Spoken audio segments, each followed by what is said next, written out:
और सभी faculties, different school से आए हुए सभी टीचर्स और बच्चों, मैं समझता हूँ कि हम सब के लिए बहुत ही प्रेरक ये आज का सेशन, आज की वर्कशॉप रही होगी। हमने से जिन्होंने तय किया है कि हम इनोवेशन और एंटरप्रेन्योरशिप में जाएंगे, ऐसे बच्चे कौन कौन हैं? बस अच्छा,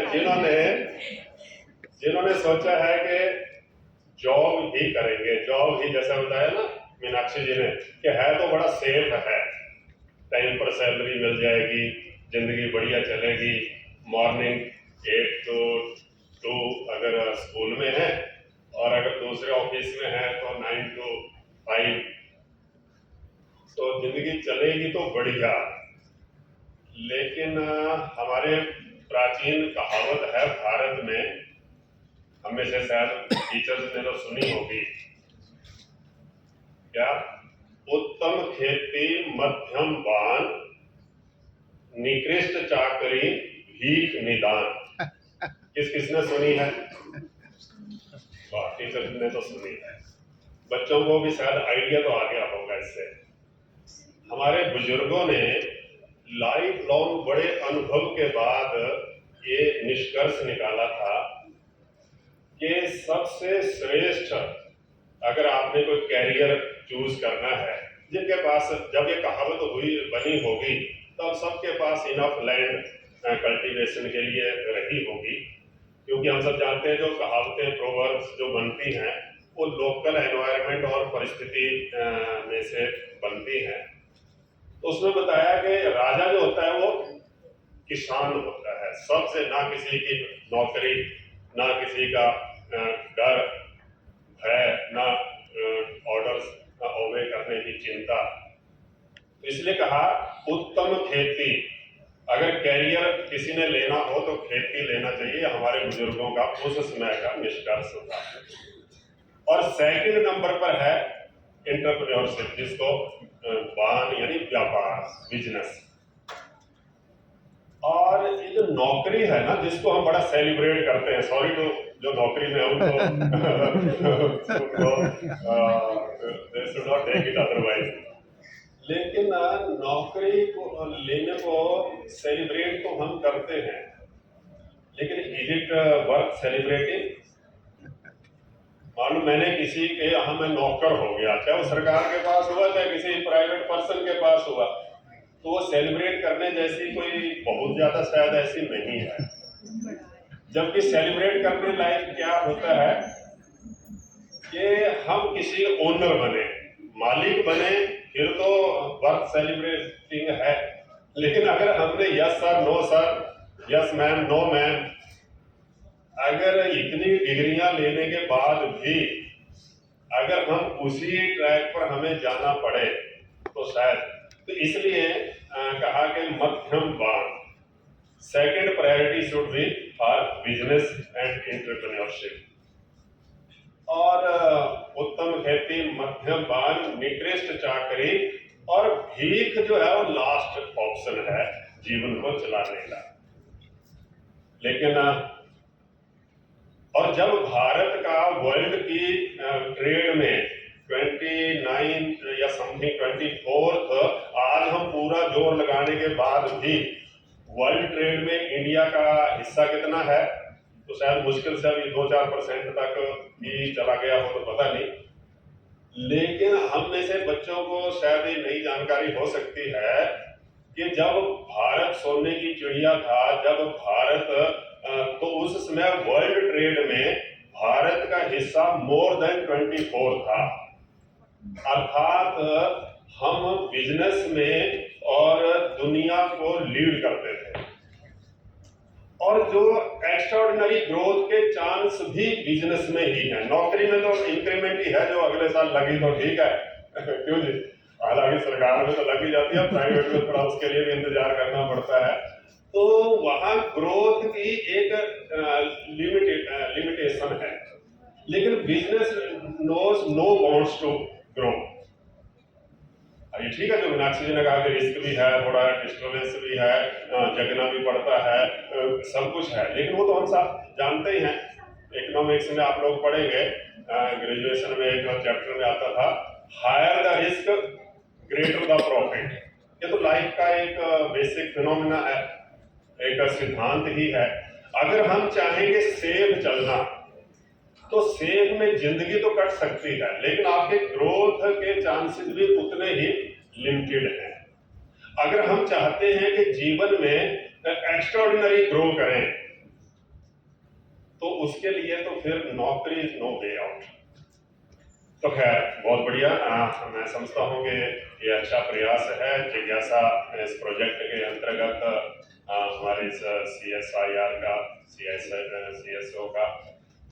लेकिन ऐसी वर्कशॉप से हम कुछ निर्णय लेकर जाएं, विशेषकर बच्चे, और वो क्या है, एजुकेशन का मतलब ही आप जैसे जो पढ़े लिखे लोग बताते हैं 3H फार्मूला, कि ये smooth coordination between 3H means head, heart and hands.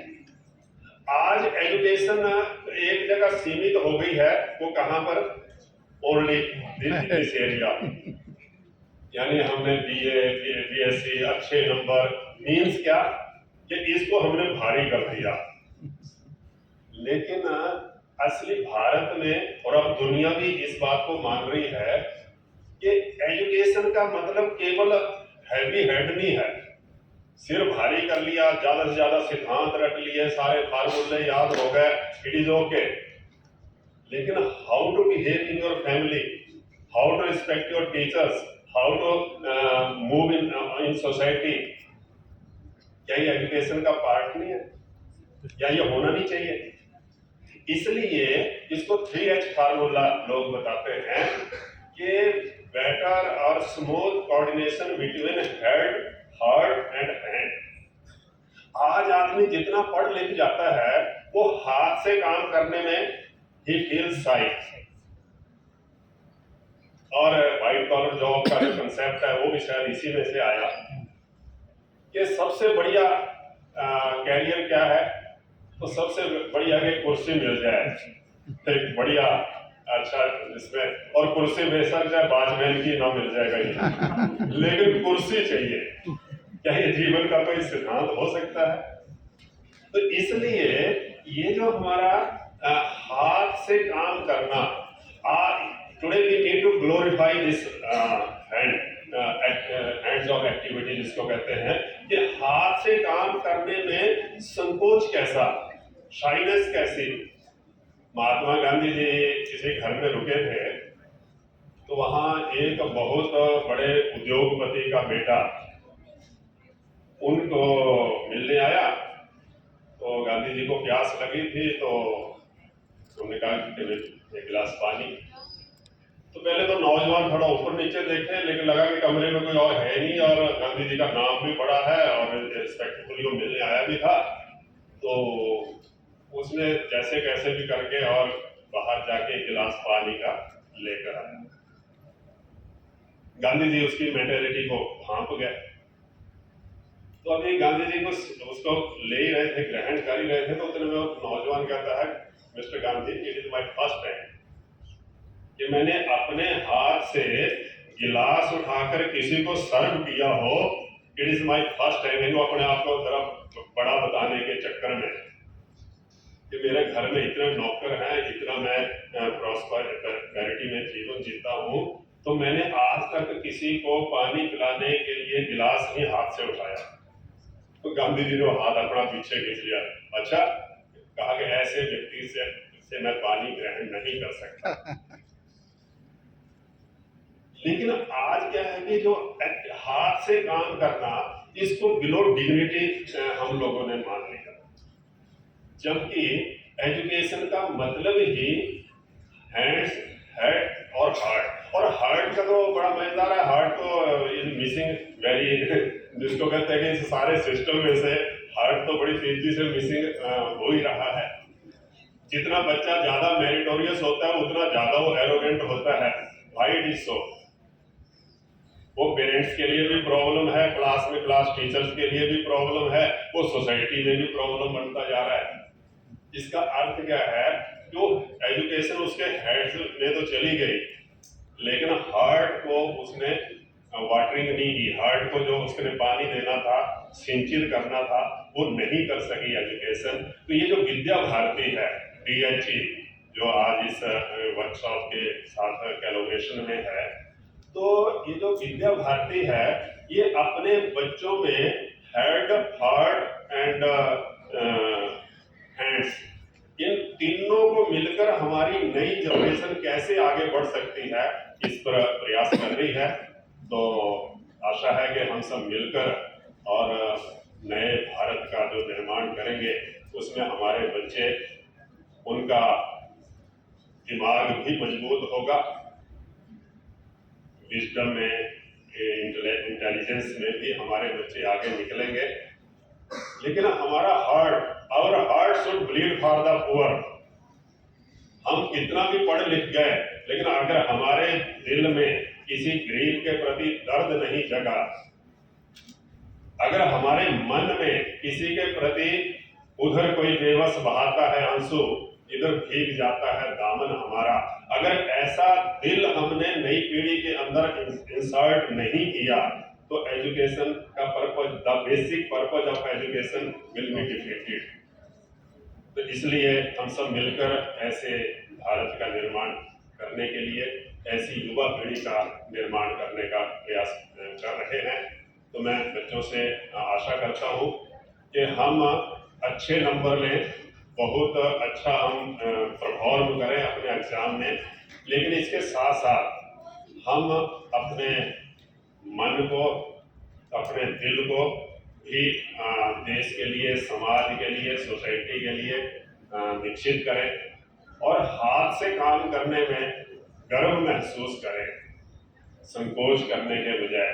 और आखिर में इस देश में नौकरी की लाइन में लगना, ये भविष्य की बहुत बड़ी चुनौती है।